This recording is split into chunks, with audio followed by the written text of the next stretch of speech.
Aleykümselam, qanday? Aleykümselam. Күттүрүп, каяктан бери? Жолда кичине иш чыгып калды. Жана көчөдө кошунабыз өткөн экен, батага кирип чыктым аксакалдар менен. Тажеданбы? Тажедан.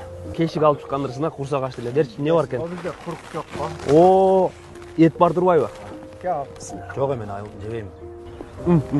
Эт болуп чыктыр. Неге жебейсиз? Эми тажеан тамагы жейилчү беле. Баяма жигиттер бир үй бүлөдө ый болуп атса, таже болбосо ошо үйдөн пакет алып чыкканы уялбадыңбы? Эми аксакалдарыңыз барды. жөнбү?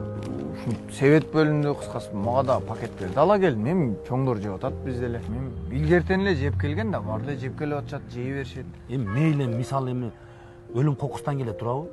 Сен дагы бүгүн же бир 3 күн өтүп кетсең, сени артынан үй бүлөң сойгонго кой, мал же атың барбы? Жок мал. Жок. Значит, алар карыз калып сойшот турабы?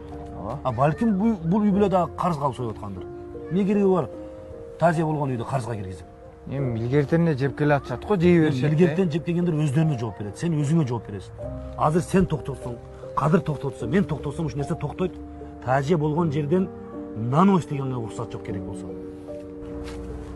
Ушунда өзгөрүн өзүбүздөн баштасак, Сонун Куран окуп бата кылып чыгыш керек.